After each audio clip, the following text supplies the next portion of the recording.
উপস্থিত আছো Barpeta road press ক্লাবত আৰু খন্তেক সময় আগতে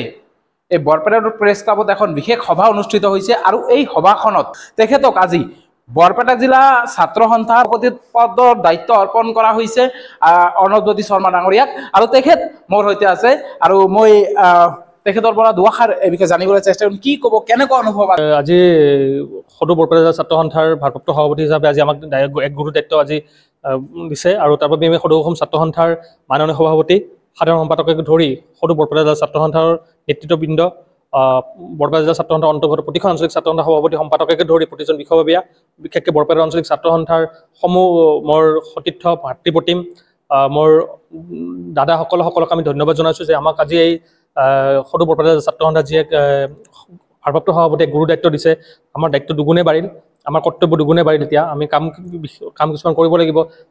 সদৌ অসম ছাত্ৰ সন্থা জাতীয় জীৱনৰ এক স্বতন্ত্ৰ প্ৰহৰী আমি সদায় জাতীয় জীৱনৰ বাবে আমি সদৌ অসম ছাত্ৰ সন্থাই কাম কৰি আহিছোঁ আৰু আগন্তুক দিনতো অকল মই বুলি নহয় আমি হিচাপে আমি আগবাঢ়িব লাগিব যিহেতু আমাক সদৌ বৰপেটা জিলা ছাত্ৰ সন্থাৰ ভাৰপ্ৰাপ্ত সভাপতিৰ দায়িত্ব দিছে সেই সদৌ অসম ছাত্ৰ সন্থাৰ মজিয়াত সদৌ বৰপেটা জিলা ছাত্ৰ সন্থাক একক আৰু অন্যান্য হিচাপে আমি সদায় তুলি ৰাখিবলৈ আমি যত্নবোৰ হ'ব লাগিব আৰু সকলো ক্ষেত্ৰতে আপোনালোকক সকলোকে আমি সংবাদ মাধ্যমক আমি পোনপ্ৰথমে আমি ধন্যবাদ জনাইছোঁ আৰু লগতে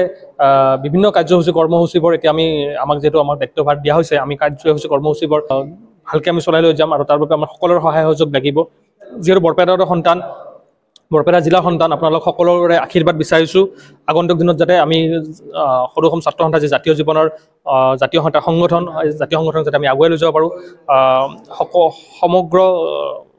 বৰপেটাৰ আমি সমূহ ৰাইজৰ আশীৰ্বাদ বিচাৰিছোঁ ভুল হ'লে আঙুলিয়াই দিব কাম কৰিবলৈ আগুৱাই দিব আৰু যিকোনো ক্ষেত্ৰত আমি সদায় ৰাইজৰ লগত আছোঁ আগন্তুক দিনত আমি ৰাইজৰ লগত আগবাঢ়িম আৰু সকলোৱে আমাৰ লগত থাকিব লাগিব আৰু জাতীয় জীৱনৰ ক্ষেত্ৰত আমি সদৌ অসম ছাত্ৰ সন্থাই আৰু সদৌ বৰপেটা জিলা ছাত্ৰ সন্থাই আমি কাম কৰি যাম আপোনাৰ মানে গুৰু দায়িত্ব এটা প্ৰদান কৰা হৈছে বৰপেটা জিলা আঞ্চলিক ছাত্ৰ সন্থাৰ সভাপতি আপোনাৰ অনুভৱটো কেনেকুৱা আপোনাৰ কেনেকুৱা লাগিছে নিশ্চিতভাৱে অনুভৱ দায়িত্ব দুগুণ বাঢ়িল সদৌ বৰপেটা জিলা ছাত্ৰ সন্থাৰ দৰে এক ভাৰপ্ৰাপ্ত সভাপতিৰ দায়িত্ব আজি আমাক অৰ্পণ কৰিলে কেনেকুৱা লাগি আছে নিশ্চয়ভাৱে দুগুণভাৱে দায়িত্ব বাঢ়িল আৰু এতিয়া কাম কৰাৰ কাৰণে আনন্দ লাগিছে নিশ্চিতভাৱে নিশ্চয় ভাল লাগিছে সেইকাৰণে এই ক্ষেত্ৰত আপোনাৰ বহু কেইজন সহকৰ্মী আছিল তাৰে ভিতৰত নাইচক আমি চিনি পাওঁ বা তেনেকুৱা বিশেষ কেইজনমান আছে তেখেতসকলৰ উদ্দেশ্যে আপুনি কি সকলোকে আমি ধন্যবাদ জনাইছোঁ বৰপেটা আঞ্চলিক ছাত্ৰ সন্থাৰ সমূহ বিষয়ববীয়া বৰপেটা আঞ্চলিক ছাত্ৰ সন্থাৰ ভাৰপ্ৰাপ্ত সাধাৰণ সম্পাদক অনিমেশ দাস আমাৰ ভাতৃপ্ৰতিমসকল সকলোকে আমি ধন্যবাদ জনাইছোঁ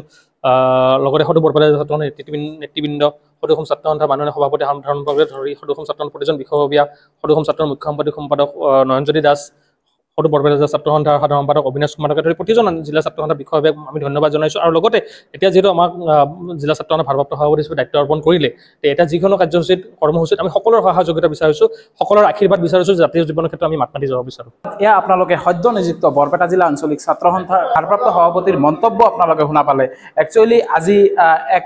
উৎসৱমুখৰ পৰিৱেশ এক আনন্দমুখৰ পৰিৱেশ বুলিয়ে ক'ব লাগিব কিয়নো আমাৰ সকলোৰে চিনাকি আমাৰ বৰপেটাৰ সন্তান অৰ্ণৱজ্যোতি শৰ্মাই আজি বৰপেটা জিলা আঞ্চলিক ছাত্ৰ সন্থাৰ সভাপতিৰ নিচিনা এক বিশেষ